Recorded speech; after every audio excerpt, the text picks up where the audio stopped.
Hello everyone, I am Rahul, and first of all, thank you so much to all my subscribers because in 2019 I have created this YouTube channel, and at that time I have a 300 subscribers, and around after 3 to 4 years, no video, nothing, still I have a 200 plus subscribers. Yeah, it seems low, but for me it's massive support. So keep supporting. And right now I don't have any mic, any webcam. Still, I am taking risks to make video here because of this room where I spent my almost 4 year of engineering. So I thought there should be a memory, at least one video from this room. So let's start. ये video था topic से related, study important क्यों है सबके लिए। तो first point आता है कि यदि आपके पास कोई एक्सेप्शनल टैलेंट है, जैसे कि किसी का वोकल बहुत अच्छा हो, बाय बर्थ सही हो, कोई एथलीट में इस तरह का कुछ हो कि वो काफ़ी उसमें एक्सेप्शनल टैलेंटेड हो, किसी का ब्रेन बहुत शार्प हो, किसी का आईक्यू बहुत ही मतलब बहुत ही अच्छा हो, बहुत तगड़ा हो। यदि आपके पास ऐसा नहीं है तो आपको स्टडी के अलावा और कुछ नहीं बचा सकता है। आपके पास दूसरा और कोई भी ऑप्शन नहीं है। आपको स्टडी में एक्सेल करना ही होगा, ये फैक्ट है। और जो ये बातें किया कि किसी का बहुत ज़्यादा शार्प माइंड हो, किसी कोई एक्सेप्शनल टैलेंटेड हो, किसी को हेरिडिटरी उस तरह का कुछ मिला हो, तो आई डोंट थिंक सो कि 0.1% पीपल में भी ऐसा होता है। शायद 0.1% हो, मे बी, मुझे उस पर भी डाउट है, बट उतना भी नहीं होता है। पर्सन हो ऐसा कि बहुत रिच हो या उसका फैमिली बैकग्राउंड बहुत अच्छा हो, तो ऐसा हम सोचते हैं कि उसको पढ़ने का क्या ज़रूरत है, मतलब क्या ही ज़रूरत है आपको पढ़ने का, क्योंकि हमारा पर्पस ही हो चुका है ये कि जो स्टडी है वो मनी ओरिएंटेड है, कि आप वैसा ही पढ़ाई चुनोगे जिसमें अधिक पैसा हो, या ऐसा ही कुछ चुनोगे, ऐसा ही, मतलब स्टडी का पर्पस भी वही होता है, मनी ही होता है। सो इसीलिए हमेशा सोचते हैं, ऐसा ऐसा परसेप्शन बन जाता है कि जो रिच पीपल है, जो बाय बर्थ रिच बैकग्राउंड है जिसका, उसको क्या ज़रूरत पड़ जाता है स्टडी करने का, उसको क्यों ज़रूरत है हार्ड वर्क करने का स्टडी में। तो बहुत ज़रूरत है। सबसे पहले होता है कि जो स्टडी होता है वो ऐसा नहीं होता है कि एक मनी ओरिएंटेड होता है कि एक पर्टिकुलर आप चीज़ पढ़ो और फिर वो आपको पैसा देगा, ऐसा नहीं होता है।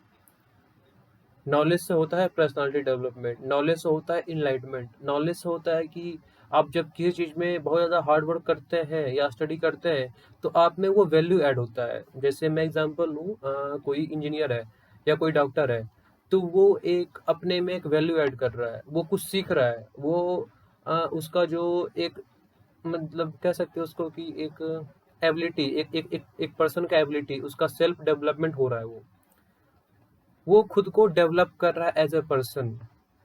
जैसे कि हम किसी चीज़ को इम्प्रूव करते हैं ना, कोई मशीन को इम्प्रूव करते हैं या फिर कुछ भी इम्प्रूवमेंट लाते हैं, तो वो एक जो भी कुछ स्टडी करता है कोई भी, तो उसमें एक वैल्यू ऐड होता है, उसका एक सेल्फ डेवलपमेंट होता है। और जब वो डेवलपमेंट उसमें होता है, जब उसमें कुछ वैल्यू ऐड हो जाता है, तो वो उस वैल्यू सिस्टम उसको एक मनी देता है बाय प्रोडक्ट में। लाइक कोई डॉक्टर है, तो जब वो डॉक्टर बन जाता है, वो बन गया, उसके अंदर एक वैल्यू ऐड हो गया, वो डॉक्टर बन चुका है, उसके अंदर नॉलेज आ गया, उसके अंदर एबिलिटी आ गया पेशेंट को ठीक करने का।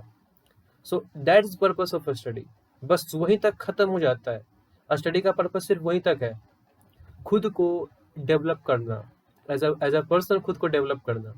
और जो मनी होता है उसका बाय प्रोडक्ट होता है कि आप कुछ सीखें, आपके अंदर कुछ वैल्यू ऐड हुआ है, तो वो आपको पैसा ला के देगा। सो मेन पर्पस ये है स्टडी का। अब हम ये सोचते हैं कि कोई स्टडी करेगा तो वो फिर पैसा कमाएगा, तो मतलब ये पूरा कनेक्टेड है कि पढ़ाई मीन्स पैसा। ऐसा नहीं होता है। इसी से ये परसेप्शन बन जाता है कि जो रिच लोग हैं, जो रिच लोगों के बच्चे, उनको पढ़ने का क्या ज़रूरत है। फिर ज़रूरत उनको भी है, बहुत ज़रूरत है। कोई मिडिल क्लास है, कोई मिडिल क्लास से बिलोंग करता है, तो उसका तो सबसे बड़ा मोटिवेशन यही होगा स्टडी का कि भाई नहीं पढ़ोगे तो अगले 5 साल में पुअर कैटेगरी में चले जाओगे, या अगले 10 साल में, या आपका नेक्स्ट जनरेशन मतलब फिर डाउन चला जाएगा। तो आपके लिए तो ये मोटिवेशन है। और कोई पुअर बिलोंग करता है, बिल्कुल ही बिलो है, तो उसके उसके लिए तो ऐसा कहता है ना कि डूबते हुए को तिनको तिनके का सहारा। तो वो तिनका उसके लिए स्टडी। बात करते हैं पर्पस ऑफ स्टडी का, तो वही है कि नॉलेज गेन करना, खुद को डेवलप करना, खुद में एक वैल्यू ऐड करना। बस होता है कि स्टडी का क्यों हम सीखें। जब हम एडिशन सब्सट्रैक्शन जान रहे हैं तो फिर कंपाउंड इंटरेस्ट हम क्यों सीखें। उसका ये पर्पस नहीं होता है कि उसका क्वेश्चन आ जाएगा तो लगा लेंगे, जाके पढ़ लेंगे। हाँ ठीक है, मैं बिल्कुल मानता हूँ, ये बिल्कुल सही बात है ये। बट उसका जो मेन चीज होता है खुद में वैल्यू ऐड करना। और ऑब्वियसली एक बार नॉलेज आ गया तो पैसा तो वहीं जाता है, चाहे आप उस नॉलेज का यूज करके कुछ भी करो। अब सेकंड चीज है कि हम खुद को राजी कैसे करें। जैसे कि कुछ करना, नॉलेज गेन करना, बुक रीडिंग करना, या फिर किसी भी तरह का नॉलेज गेन करना या खुद में वैल्यू ऐड करना, तो बहुत मुश्किल काम होता है। तो हम खुद को एक्टिव कैसे बनाएं। जैसे हम कुछ भी करने जाए, पबजी खेलने जाए या कुछ भी करने जाए, तो हमारा एक कोई मोटिवेशन नहीं होता है ऐसा, बस हम उसकी तरफ अट्रैक्ट होते चले जाते हैं। वो खींचता है हमें। तो ऐसा क्या करे कि स्टडी भी मुझे खींचे, एक तरह से वो मुझे अट्रैक्ट करे। तो मुझे लगता है सबसे पहले होना चाहिए एक personal reason, rather than motivational video कि हाँ ये कर देंगे, वो कर देंगे, दिस दैट। एक पर्सनल रीजन, खुद का रीजन, क्यों स्टडी करना है, क्या प्रॉब्लम है। वो प्रॉब्लम आपको आपके घर में दिखेगा, वो आपको प्रॉब्लम आपके सोसाइटी में दिखेगा। आप आप अपने स्कूल जाओ या फिर कॉलेज जाओ, कोचिंग जाओ, अपने घर पे रहो, सोसाइटी में रहो, आपको अपने आसपास रीजन मिल जाएगा, बहुत सारा रीजन मिलेगा स्टडी करने का। उसमें किसी को अपने दिल से लगाओ कि हाँ एक पर्सनल रीजन मेरे पास है, खुद का रीजन है, वो किसी का दिया हुआ नहीं है कि हाँ मम्मी पापा कह रहे हैं कि पढ़ लो जॉब लग जाएगा तो पढ़ लिए, टीचर कह रहे हैं कि अच्छे मार्क्स ले आओ तो पढ़ लिए, ठीक है। नहीं, वो होना ही चाहिए, वो तो ठीक है।